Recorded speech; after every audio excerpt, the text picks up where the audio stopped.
yang ada di Yaman, Hadramaut, yang pada tahun 1800 sampai 1900 pindah ke Indonesia, mengaku dirinya sebagai keturunan daripada Kanjeng Nabi Muhammad Sallallahu Alaihi Wasallam. Dari mulai mereka datang mengaku, ini tidak ada interupsi dari kiai-kiai Indonesia, dihusnudzoni saja bahwa mereka ngaku turunan Nabi. Yo monggo kita husnudzon saja mereka turunan Nabi. Tapi ketika akhir-akhirnya ada hal-hal yang aneh dari keluarga mereka, di mana ada sebuah jauh panggang daripada api dari pengakuan mereka sebagai keturunan Kanjeng Nabi dengan akhlak-akhlak yang ditunjukkan, dengan doktrin-doktrin yang ditampilkan. Ada yang ngaku lagi ceramah sebagai, saya ini cucunya Rasulullah, dalam tubuh saya mengalir darahnya Rasulullah. Ada lagi yang menghina-hina ulama. Ada lagi penceramah mereka mengatakan, kiai, kalau kiai ini menikahi Habibah, perempuan mereka, maka itu kiai tae. Nah ini naudzubillahi min.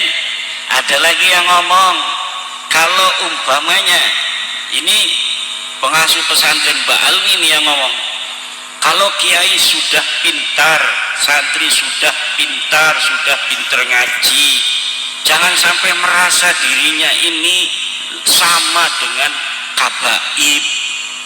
Kalau misalnya kiai merasa dirinya dengan ilmunya derajatnya sama dengan kabaib, maka ini kiai yang tidak akan mendapat syafaat dari Kanjeng Nabi Muhammad Sallallahu Alaihi Wasallam.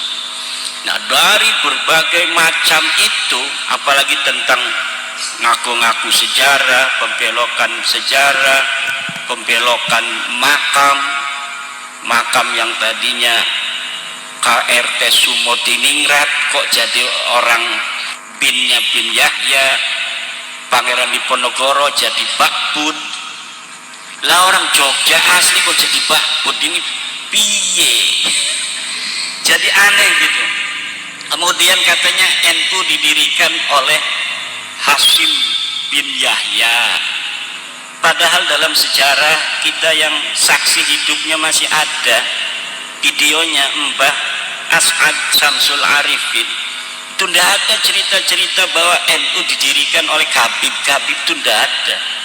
Yang ada Mbah Hasyim Asy'ari minta petunjuk kepada gurunya Mbah Khalil Bangkalan. Kemudian Mbah Khalil Bangkalan mengirimkan tongkat, mengirimkan tasbih kepada Mbah Hasyim bahwa keinginan untuk menyatukan kiai-kiai pesantren yang ada di Indonesia direstui, diantarkan oleh Mbah Khalil dengan perantara Mbah As'ad Samsul Ngarifin. Lah Mbah As'adnya baru meninggal, videonya masih ada, cerita tentang sejarahnya masih ada. Di situ tidak ada kabib-kabiban. Lah sekarang kok sampai bikin LKS di DKI Jakarta, ada LKS untuk MI, katanya pendiri Nahdlatul Ulama salah satunya Habib Qasim bin Yahya. Lah ini aneh. Banyak lagi. Ini tadinya video ini akan kita bisa tahu bagaimana pandangan mereka sih sebenarnya, sikap mereka terhadap Nahdlatul Ulama, sikap-sikap mereka yang tidak diketahui oleh orang-orang tua kita di pondok-pondok pesantren, karena orang tua kita jarang lihat YouTube, orang tua kita jarang juga kan diundang oleh masyarakat ngadiri acara maulidan, karena orang tua kita sibuk ngajarin santri, jadi jarang mendengarkan kabib-kabib ceramah di luar.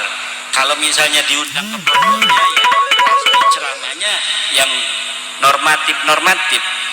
Tapi kalau kita lihat di YouTube itu ada yang ngomong kakinya sendalnya Habib itu lebih mulia daripada kepalanya kiai yang pakai sorban. Inilah bapak-bapak yang membuat saya itu jadi kok kayaknya bukan cucu Nabi dah yang begini. Nggak bakal cucu Nabi begini. Ada lagi mereka yang menghina Mbah Hashim luar biasa, seperti tadi ada dari ketua PWI bilang ada golongan mereka menghina Mbah Hashim itu luar biasa, menghina NU ini luar biasa. Tapi orang-orang tua kita banyak yang nggak ngerti. Kenapa orang tua kita jarang kayak kita? Orang tua kita itu jarang lihat HP, lihat megangnya tasbih. Hebatan orang tua kita jadi aman otaknya. Kalau kita liatin YouTube jadi kita tahu orang-orang jahat. Kalau orang-orang tua kita itu lihatnya Al-Quran, habis ngaji Quran di rumah, kemudian ngajar ngaji di majlis. Habis ngajar ngaji di majlis, megangnya tasbih. Allah, Allah, Allah, Allah. Nggak megang-megang HP. Paling megang HP juga nggak ada YouTube-nya, nggak ada WhatsApp-nya, yang bisa ngebel aja. Betul nggak? Nah, inilah jadi masih ada orang-orang tua kita yang belum tahu adanya fenomena-fenomena di tengah-tengah warga NU. Ini warga NU doang yang kena. Kalau saudara-saudara kita di Muhammadiyah itu nggak bakal kena doktrin Habib itu. Mereka nggak percaya mereka turunan Nabi dari dulu. Yang bahaya itu kita warga NU, karena warga NU percaya dari awal mereka turunan Nabi. Kalau Muhammadiyah, Al-Irsyad wa akhwatuha itu ndak bakal kena apa-apa. Paling mereka senyum-senyum lihat video-video Mi'raj 70 kali. Memang dari dulu gua kagak percaya melu. Tapi kita sekarang warga NU ini, saya ngomong petang-petong begitu nerocos itu banyak juga yang ngomong naon eta Cina eta, yang dari Sunda ngomong itu ngomong opo kata orang Jawa, bahkan ada yang nganggap sesat segala macam. Ini Pak, saya dapat manuskrip, dapat Kutubung Qayyimah, ada kitabnya di abad 6 bahwa nasab mereka palsu. Ini buktinya, banyak kitab-kitabnya. Nggak percaya itu. Kan ada di dalam Al-Quran, lam yakunil ladzina kafaru min ahlil kitabi wal musyrikina munfakkina hatta ta'tiyahumul bayina pun munfakkin, nggak berhenti-berhenti. Rasulun minallahi yatslu suhufan mutahharah, padahal sudah ada utusan yang bacain kitab suhufan mutahharah. Kalau sekarang memanuskrip gitu, tetap aja nggak percaya. Wa ma tafarraqal ladzina utul kitaba illa min ba'di ma ja'atuhumul bayyinah. Akhirnya yang bisa baca-baca kitab juga itu berbeda-beda pendapat. Dengan adanya tesis saya ini, yang bisa baca kitab pun berbeda-beda pendapat. Kenapa berbeda-beda pendapat? Karena ada kitab yang menerangkan mereka nyambung. Kitab apa itu? Kitab setelah mereka mengaku, yang ditulis oleh mereka sendiri. Namanya kitab Al-Burqatul Musyiqah. Jadi di abad 9 Hijriah mereka ngaku turunan Nabi, bikin kitab. Saya nama Ali, bapak saya bin Abu Bakar bin Abdurrahman bin Muhammad Maulad Jawilah bin Ali Sahibid Darak bin Alwi bin Al-Ghayyur bin Faqih Muqaddam bin Ali bin Muhammad Sahib Birbat bin Ali Koli Kosam bin Alwi bin Muhammad bin Alwi bin Ubed.